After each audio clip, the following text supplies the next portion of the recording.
Thanks a lot. I mean, I would like to talk about this for hours, but unfortunately we have a restricted schedule. So I think that now Maya can start the presentation. Now from South Africa, we go to Near East and see whether the problems in Israel are similar to those found in other parts of the world. They are. I think it's one of the most interesting things that we learned here in the last few days, but we'll talk about that in the roundtable, I guess. So thank you very much for being here, and thanks for the invitation. The story of rent control in Israel begins in the latter days of the Ottoman Empire's rule over the area, evolving during the British Mandate and extending into the formative years of the State of Israel. The roots of the system are in 1910, on the first anniversary of the city of Tel Aviv, the first Jewish city.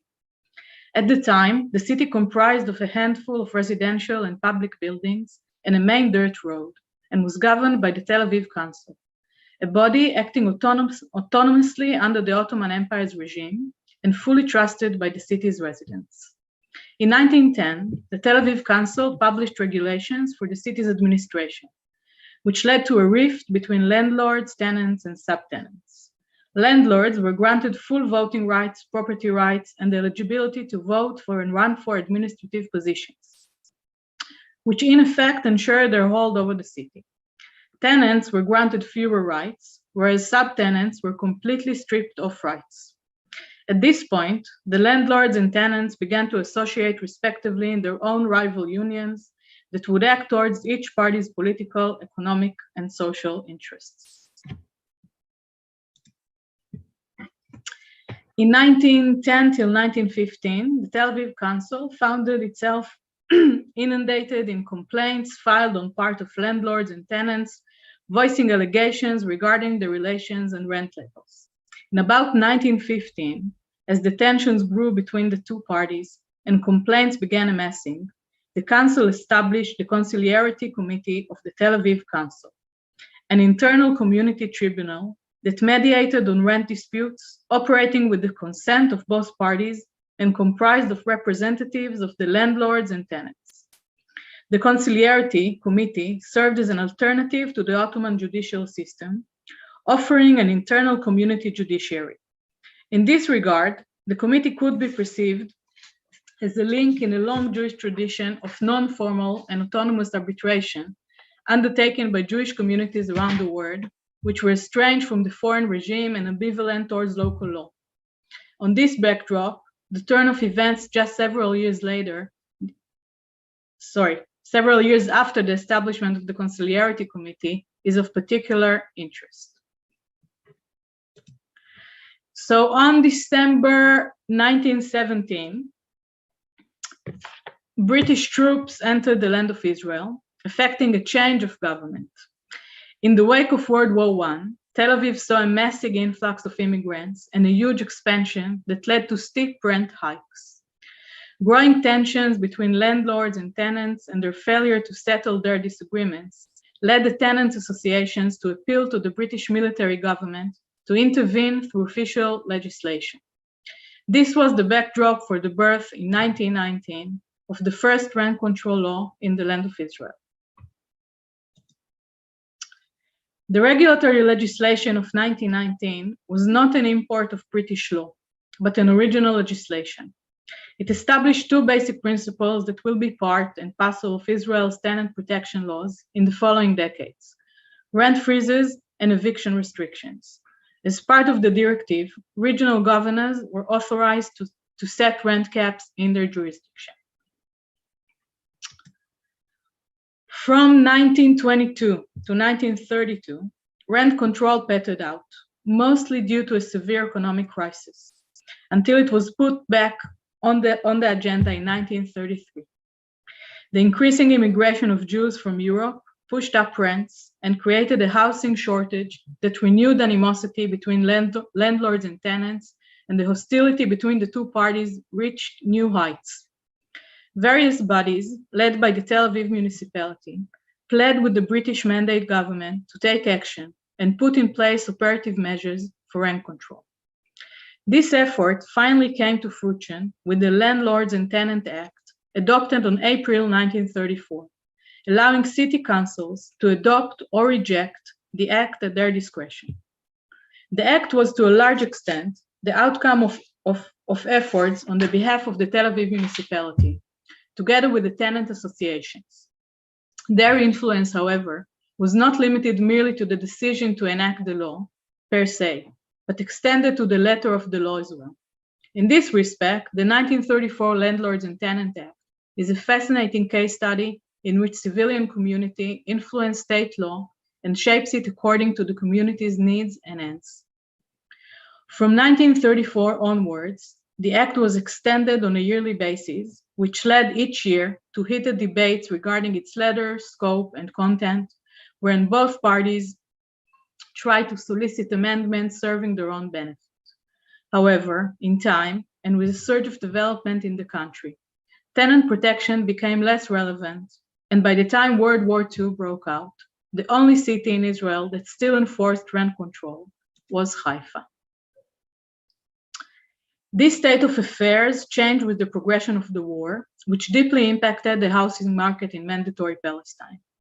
The subsequent shortage of building materials, the slowdown of development, and the effort to prevent widespread eviction of tenants that could no longer afford the rent led eventually in Europe and in mandatory Palestine to wide-ranging rent control. However, there were also particular local circumstances. In the wake of the war, and after Tel Aviv and Haifa were both bombed, there was a massive migration between cities, leading to a widespread phenomenon of overpriced rents, affecting the British themselves, and an increasing need for legislation that would be nationwide and not left for the discretion of each city. Thus, in 1940, the Rent Restriction Ordinance came into effect, placing the entire country under a regulatory regime that froze rents and significantly restricted the freedom of landlords to evict tenants from their apartments. These restrictions remained intact until 1948, and with the establishment of the State of Israel in May 1948, the government adopted the Rent Restrictions Ordinance from 1940 to the letter. So when the State of Israel came into being, 1948, rent control had been in force for 8 years, and a further 6 years would pass before the judicial situation was altered. The effect of the regulation was already evident prior to the establishment of Israel. Yet the singular historical circumstances radicalized these effects. Israel independence war, a difficult security situation, economic hardship, rampant inflation, massive waves of immigration of an unprecedented magnitude that flooded the country upon its founding, and the establishment of a state with all that it entailed. Along with the extended period of regulation, these circumstances intensified the repercussions and effect of regulation. I will mention some of these effects. So the first effect was a financial damage or even financial ruin of landlords. The regulation of rents had a profound financial impact on landlords, among whom was a substantial group of elderly people who had built or purchased an apartment which they regarded as a modest yet stable and sufficient source of income, and who in their old age found themselves without the income of which they had relied. The second effect was the emergence of the institution of key money, which I suppose you're all familiar with. Many tenants exploited the existing laws and agreed to vacate the apartments in their possession only in exchange for a considerable sum of money. This was the origin of a practice known to this day as key money. The practice of key money became ever more widespread until it became an integral part of transactions whereby properties changed hands. The third effect was deterioration in the relations between tenants, landlords, and subtenants. This was manifested in friction, legal wrangling, and animosity, all of which became quite common. Exploitation, profiteering, and maltreatment among landlords, tenants, and subtenants became a part of Israel's social fabric. The judicial system that oversaw matters relating to the regulation added a further dimension of complexity to this area. This was a unique system of courts established during the 30s and known as rental tribunals. It was beset by a variety of administrative and organizational defects and was the butt of considerable criticism over the years. These aspects raise a major question. How is it possible that the regulatory system pertaining to a significant domain remained in place for many years, despite the systematic irregularities and the broad social implications? A general consensus regarding the genuine and urgent need for reform of rental laws had emerged in the early days of the state. Yet this was a sphere beset by weighty economic and political interests. As such, it encompassed considerable political and ideological significance, which deterred the political leadership from reforming the sphere for many years. While the regulation seriously infringed landlords' property rights, did them a prolonged injustice, and created numerous social anomalies, a broad stratum of tenants that numerically far exceeded that of the landlords, enjoyed cheap and accessible housing for many years. The regulatory regime stood, therefore, at the center of a fierce political and public dispute. Ideas and standpoints on social disparities, distributive justice, equality, class struggle, and nation building all played a part in the debate.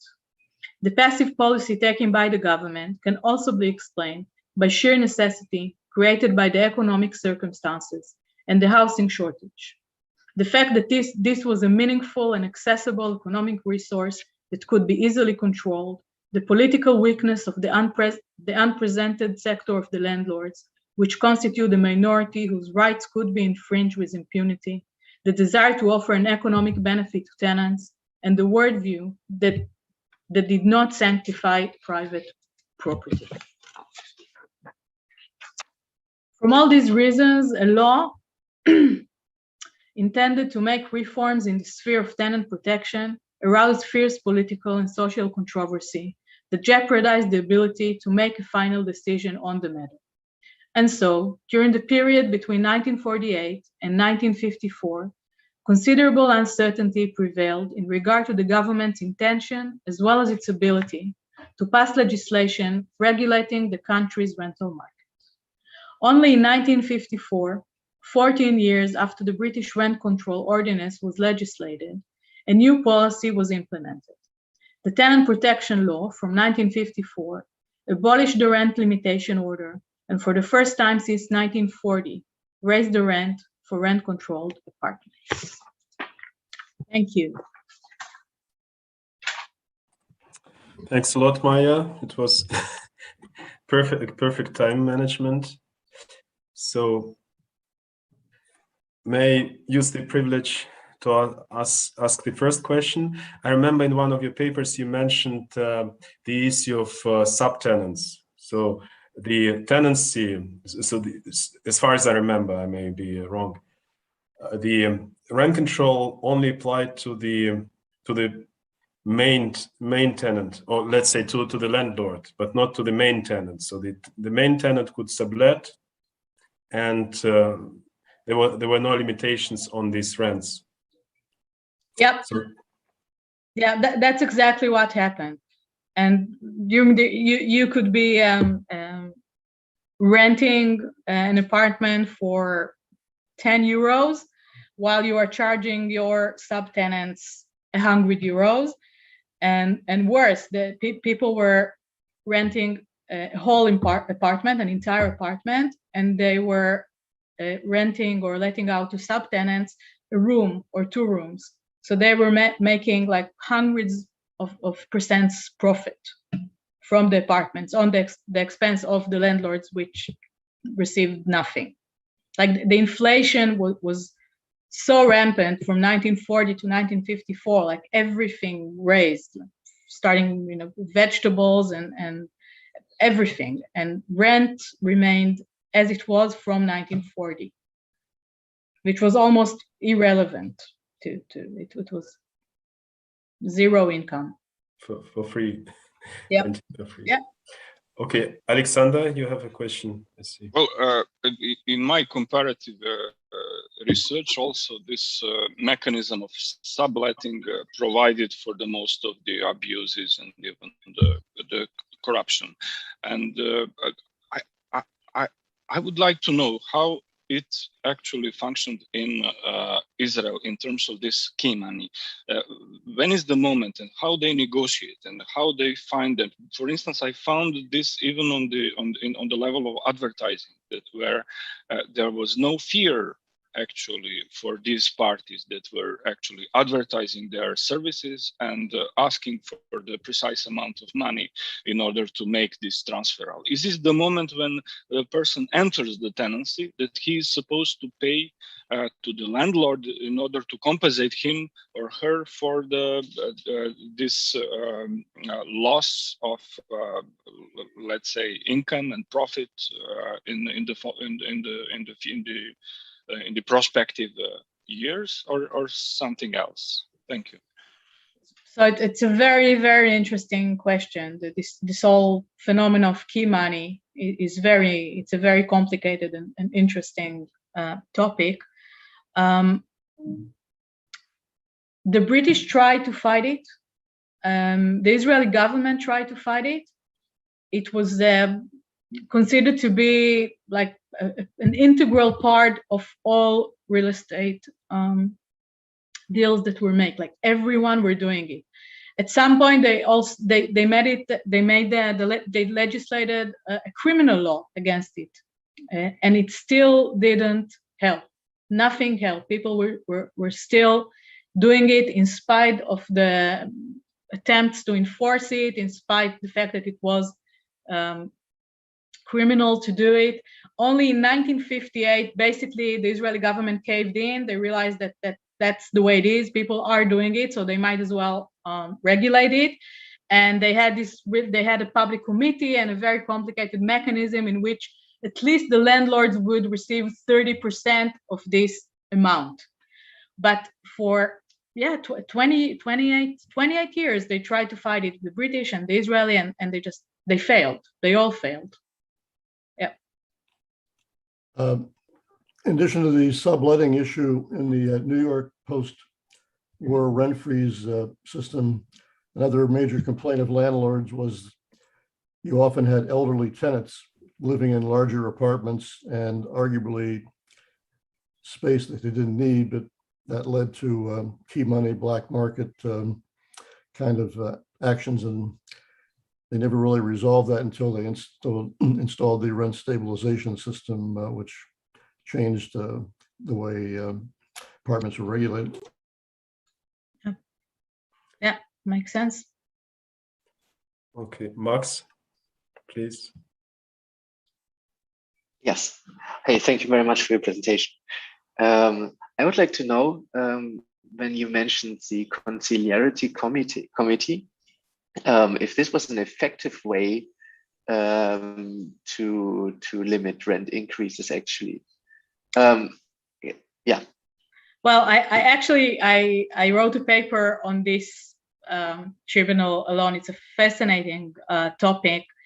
It was a very non-conventional legal tribunal. It had representatives of both landlords and tenants, and they sat together and they tried to compromise. The whole concept of this tribunal was of compromising, and it was implanted in the general political and social context of a small community that was torn by these conflicts between landlords and tenants, and they made an attempt to resolve it. The interesting thing is that this very strange judicial model, which is, it's not actually a jury system, but it's similar to it, which is not the legal system in Israel. We don't have that. We have professional judges, but it remained intact till 1972. This whole concept of landlords and tenants as a representative model in the judicial process. And sorry, Mayor? Sure, of course. And the idea was to have kind of binding rents for an area or for members of the tenant organization or tenant union? So the whole thing started in the 30s when the British started, they founded a committee. It had a Jewish member, a Muslim member, and a British member. And they all sat together and they traveled around the mandatory Palestine, and they checked what are the conditions in every city. And their conclusion was that the whole issue of rent control cannot be nationwide. Every city has its own circumstances and social circumstances and economic circumstances, and they offer this model that is taking under consideration the particular conditions in a particular city. And this concept remained here, and I think until 1972, I can say that it's still, you can still look at the law and see this local concept of rent control in Israel.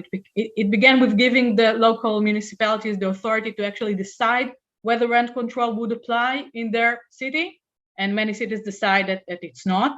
And only in World War II that the British said, okay, this is now going to be nationwide because British soldiers are being, the rents are overpriced. But this local concept and this very strange and exceptional system of local tribunals with local representatives that are implanted in a specific social fabric, it remained, and it still characterized the system for decades. Okay, thank you.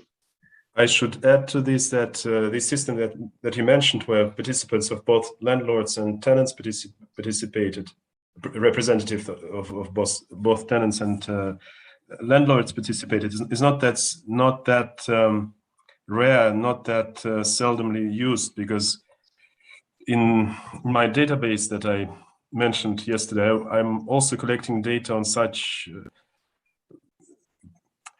how the bodies that settle the relationship between landlords and tenants, and especially in the very beginning, I mean, after World War I, many countries introduced such committees that included members of both sides. In Soviet Russia, they initially also included representatives of trade unions.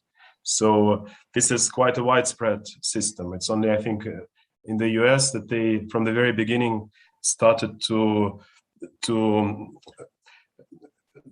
delegate these powers to the courts, not to these ad hoc organizations. This is very interesting. What I meant to say is that it's very exceptional to the Israeli judicial system. We don't have tribunals with public representatives, but it's very interesting to hear that's the way it was in other countries. Alexander, I only wanted to add that in addition to the equal representation of the tenants and landlords, and it was a kind of three-party commissions, because you had also appointed the state representatives. So when you had something like 4 representatives from the associations of the landlords and the 4 representatives representing tenants' interests, you expect that they will never actually find the agreement, that there will be no compromise. So this was the way in which the state could make this final decision on quite a sensitive matter of what might be considered a class struggle or whatever was going on in between these two interest groups.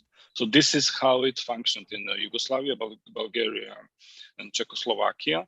While in Bulgaria, there was a state-appointed commission, so without this equal representation. So it was not a three-party commission. There was no arbitration in terms of this equal representation of the parties. Yeah.